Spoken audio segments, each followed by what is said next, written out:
നമുക്കിന്ന് ആവോലി ഫ്രൈ ചെയ്യുന്നത് എങ്ങനെയാണെന്ന് നോക്കാം. അതിനായി ഞാൻ 1/2 കിലോ ആവോലിയാണ് എടുത്തു വെച്ചിരിക്കുന്നത്.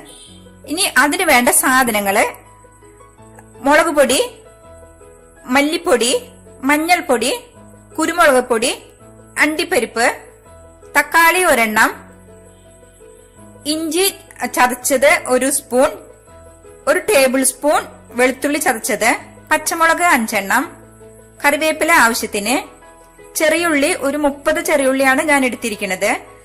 സബോള ആയാലും കുഴപ്പമില്ല, 1 സബോള ചെറുതായിട്ട് കൊത്തിയരിഞ്ഞാലും മതി. ഉപ്പ് പാകത്തിന്, വെളിച്ചെണ്ണ ആവശ്യത്തിന്.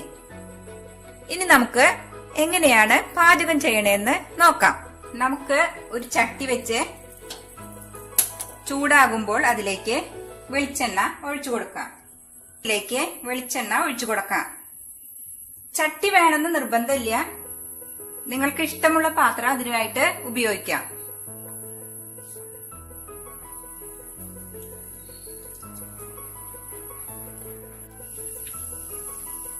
വെളിച്ചെണ്ണ ചൂടായിട്ടുണ്ട്. നമുക്കിതിലേക്ക് വെളുത്തുള്ളി, ഇഞ്ചി, പച്ചമുളക്, കറിവേപ്പില ഇതെല്ലാം ഇട്ട് ഒന്ന് ഇളക്കി കൊടുക്കാം.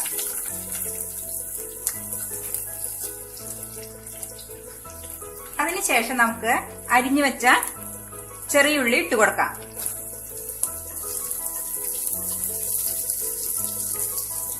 ഇനി സ്വല്പം ഉപ്പ് ആഡ് ചെയ്യാം.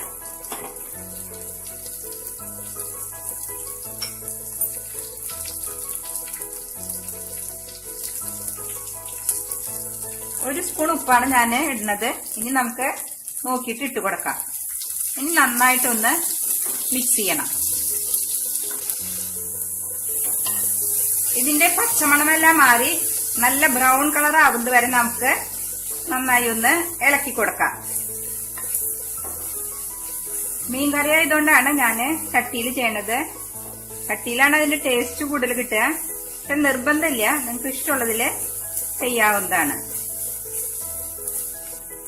ഞാനിതിലേക്ക് 30 ചെറിയുള്ളി, 1 സ്പൂൺ ഇഞ്ചി ചതച്ചത്, 1 ടേബിൾ സ്പൂൺ വെളുത്തുള്ളി ചതച്ചത്, പിന്നെ 5 പച്ചമുളക് ഇതാണ് എടുത്തിരിക്കുന്നത്. ഇത് ബ്രൗൺ കളറായി തുടങ്ങി. നമുക്ക് തീ സിമ്മിലിട്ടിട്ട് മസാലകളൊക്കെ ഇട്ട് കൊടുക്കാം.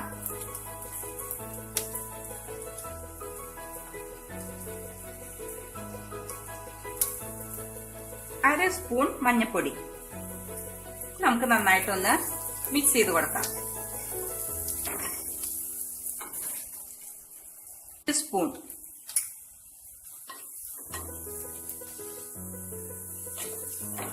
മല്ലിപ്പൊടി, 2 ടീസ്പൂൺ മുളക് പൊടി, 1 സ്പൂൺ കുരുമുളക് പൊടി, 1 സ്പൂൺ. ഇനി ഇതെല്ലാം പച്ചമണം മാറുന്നത് വരെ നന്നായിട്ടൊന്ന് ഇളക്കി കൊടുക്കാം.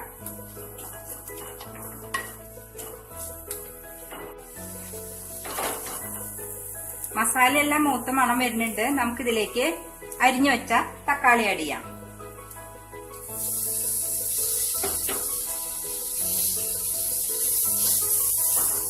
തക്കാളി നന്നായി ഒന്ന് ഇളക്കി കൊടുത്തതിന് ശേഷം നമുക്ക് ഇതിലേക്ക് 1/4 കപ്പ് ചൂടുവെള്ളം ഒഴിച്ചു കൊടുക്കാം.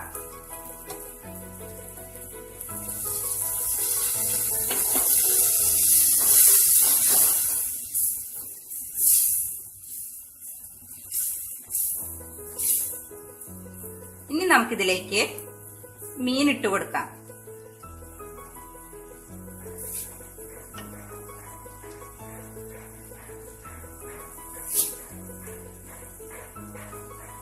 ആവോലിയാണ് ഇതിന് പെർഫെക്റ്റ് ടേസ്റ്റ്.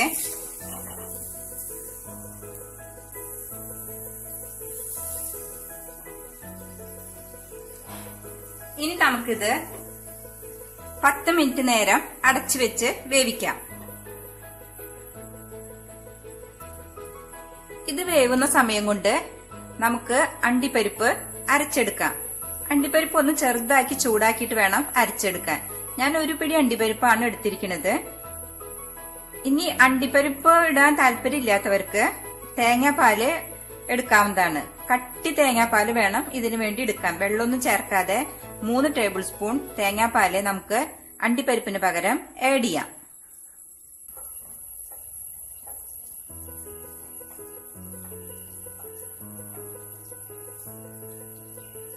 ഇതൊന്ന് നമുക്കൊന്ന് ചുറ്റിച്ചു കൊടുക്കാം.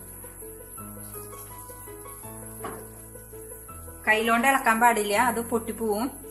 റെഡി ആയിട്ടുണ്ട്, നല്ല മണം വരുന്നുണ്ട്. നമുക്ക് അരച്ച അണ്ടിപ്പരിപ്പ് ആഡ് ചെയ്യാം. ഈ ഒരു അവസ്ഥയിൽ വേണം അണ്ടിപ്പരിപ്പ് അരച്ചെടുക്കാൻ. ഇത് അണ്ടിപ്പരിപ്പ് ഇല്ലാത്തവർക്ക് ഇതേപോലെ തന്നെ തേങ്ങാപ്പാല് ആഡ് ചെയ്യാം.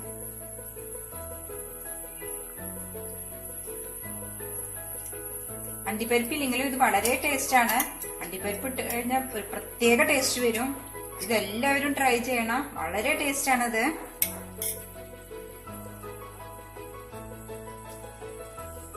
റെഡി ആയിട്ടുണ്ട്. നമുക്ക് ഇതിന്റെ ഉപ്പൊന്ന് നോക്കാം.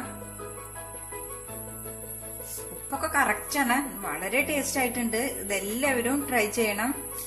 നല്ല മണം തന്നെയുണ്ട് ഇതിന്. അങ്ങനെ നമ്മുടെ ആവോലി റോസ്റ്റ് റെഡി ആയിട്ടുണ്ട്. ഇത് ചൂടാറിയതിന് ശേഷം നമുക്ക് ഒരു സെർവിങ് ഡിഷിലേക്ക് മാറ്റാം. അങ്ങനെ വ്യത്യസ്ത രീതിയിൽ തയ്യാറാക്കിയ ആവോലി റോസ്റ്റ് ഇവിടെ റെഡി ആയിട്ടുണ്ട്. ഇതെല്ലാവർക്കും ഇഷ്ടപ്പെടും. ഇഷ്ടപ്പെടുകയാണെങ്കിൽ ലൈക്ക് ചെയ്യണം, സബ്സ്ക്രൈബ് ചെയ്യണം. നിങ്ങൾക്ക് ഇതുമായി ബന്ധപ്പെട്ട എല്ലാ അഭിപ്രായങ്ങൾക്കും നിർദ്ദേശങ്ങൾക്കും താഴെ കമന്റ് ചെയ്യാവുന്നതാണ്. അല്ലെങ്കിൽ മെയിൽ ഐഡിയിലേക്ക് മെയിൽ ചെയ്താലും മതി. നന്ദി, നമസ്കാരം.